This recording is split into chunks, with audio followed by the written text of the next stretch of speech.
Hello friends, this is Adnan Khan and you are watching my YouTube channel BioMentor. Please subscribe and press the bell icon so that you can get more updates. Today we will discuss chapter number 1 and topic is phyletic lineage. And what is phyletic lineage? Phyletic lineage basically is an unbroken series of species arranged in ancestor to descendant sequence. इसमें अगर मैं most simple words में इसको explain करूँ तो वो ये है कि जितनी भी स्पीशीज़ हैं, ठीक है, अगर जितनी भी स्पीशीज़ जो है एंसेस्टर से इवॉल्व हुई हैं डिसेंडेंट तक, तो हम उनको एक चेन में लेकर आने का, उनको आपस में एक चेन में रख के मिलाने का नाम क्या है? Phyletic lineage. ठीक है, इस लीनिएज में क्या आता है?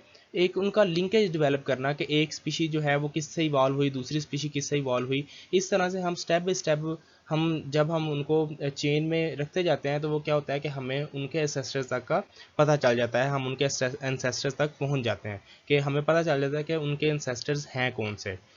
अगर हम बायोडाइवर्सिटी की तरफ देखें तो बायोडाइवर्सिटी बेसिकली जो है हमारे पास इस वक्त जो मौजूद है, जो हमारे पास आइडेंटिफाइड है वो तकरीबन 2.5 मिलियन स्पीशीज़ जो है वो आइडेंटिफाइड है हमारे पास, 2.5 मिलियन स्पीशीज़ ऑर्गेनिज्म की। Then what is biodiversity? Biodiversity is the number and variety of species in a place. ये क्या है? बायोडाइवर्सिटी बेसिकली क्या है कि वैरायटी है, number and variety of species in a place. किसी एक जगह पे जो वैरायटी होती है स्पीशीज की उसको हम क्या बोलते हैं? बायोडाइवर्सिटी।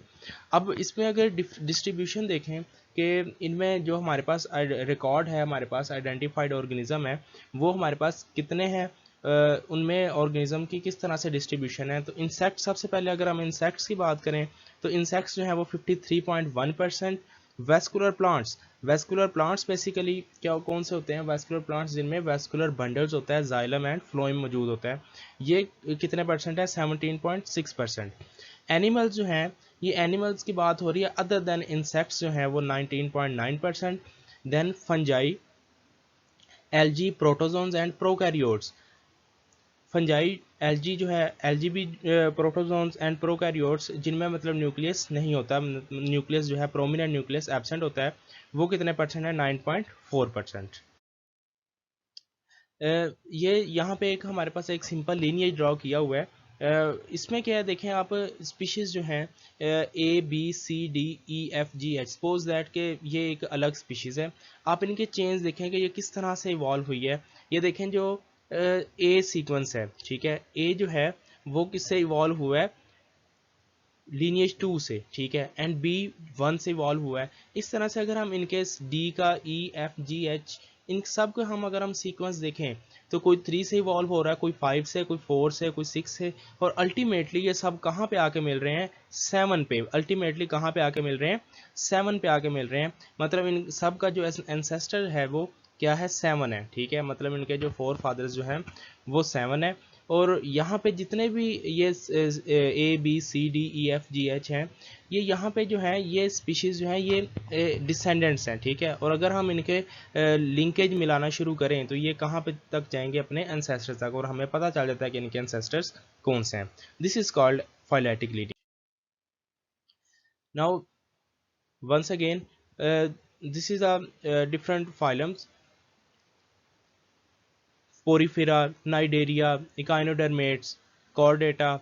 ये सारे के अगर हम इनके सीक्वेंस देखें 1v1, तो ये देखें कहीं कोई सीक्वेंस ये यहाँ पे आके मिलेगा, ठीक है, कोई सीक्वेंस जो है वो यहाँ पे आके मिल रहा है, कुछ जो है वो यहाँ पे आके मिल रहा है, कुछ यहाँ पे आके मिल रहा है, यहाँ पे अल्टीमेटली जो है वो अपने यहाँ तक आके अपने एंसेस्टर पे आके मिल जाएगा, ठीक है। मतलब इसका मतलब ये हुआ कि जितनी भी स्पीशीज़ आज मौजूद हैं इन सब के जो फोर फादर्स हैं वो क्या हैं? सेम है, ठीक है, एंसेस्टर जो क्या है? सेम, ओरिजिन ऑफ लाइफ जो है वो सेम है। अगर हम इस लिस्ट की बात करें, this list is far from being complete. जो हमने कहा 2.5 मिलियन स्पीशीज़ जो है हमारे पास इस टाइम आइडेंटिफाइड हैं, ठीक है, लेकिन ये कंप्लीट नहीं है, ठीक है। Various careful estimates put the total number of species between 5 and 30 million. जो हमारे पास एस्टिमेटेड वैल्यूज़ है स्पीशीज़ की वो तकरीबन 5 टू 30 मिलियन जो है उसके दरमियान है। Only 2.5% species have been million species have been identified। जो उनमें से 5 से 30 मिलियन जो स्पीशी हैं एस्टिमेटेड, उनमें से सिर्फ और सिर्फ 2.5 मिलियन जो स्पीशी हैं वो हमारे पास सिर्फ आइडेंटिफाइड है। एक और है यहाँ पे, आप देख सकते हैं यहाँ पे सिंपल जो है बैक्टीरिया, यहाँ पे 3 वो दिखाए गए हैं linkage lineage. First of all bacterias हैं, ठीक है, आर्की है, उसके बाद यूकैरी है। तो अब यहाँ पे इनको अगर आप चेन्स को मिलाना शुरू करें तो यहाँ पे आप देखते हैं कि एंड पे जाके इनका ओरिजिन सबका क्या है, सेम है, ठीक है। Next is role of evolution, मतलब एवोल्यूशन का रोल है क्या, ठीक है। एवोल्यूशन जो है वो किस तरह से उसने रोल प्ले किया। असल में देखें जो लाइफ, जो आज की लाइफ की अगर हम बात करें, जितनी भी स्पीशीज़ मौजूद हैं, ठीक है, वो कैसे आई हैं, वो फाइलेटिक लीनिएज के थ्रू आई हैं, ठीक है। फाइलेटिक लीनिएज के थ्रू कैसे कि एंसेस्टर्स थे, एंसेस्टर से आगे क्या हुआ, मज़ीद उनके जो है वो जनरेशन्स स्टार्ट हुई, ठीक है, मज़ीद स्पीशीज़ आई, और उसके बाद जो है मज़ीद, मतलब अगर जो एक स्पीशी की हम बात करें तो वो स्पीशी जो है अपने से पहले वाली स्पीशी से इवॉल्व हुई है। हर स्पीशी जो है अपने से पहले वाली स्पीशी से इवॉल्व हुई, और इस तरह से क्या हुआ कि जो आज की लाइफ है वो वजूद में आई, ठीक है। असल में और डिफरेंट पॉपुलेशंस जो हैं इवॉल्व हुई किससे, लिविंग ऑर्गेनिज्म से, जो कहाँ रहते थे पास्ट में, ठीक है। जितने भी ऑर्गेनिज्म जो पास्ट में रहते थे उन्होंने आगे, उनसे आगे जो है वो इवॉल्व होना शुरू हुए ऑर्गेनिजम्स, और आज की लाइफ जो है वो वजूद में आई। Due to this new species produce and biodiversity has increase, जैसे जैसे जो है वो फाइलेटिक लीनिएज जो है वो एंसेस्टर से डिसेंडेंट तक आता गया, उसी तरह जो है न्यू स्पीशीज़ बनती गई। जब न्यू स्पीशीज़ बनी तो डेफिनेटली जो है वो बायोडाइवर्सिटी इंक्रीज होती है।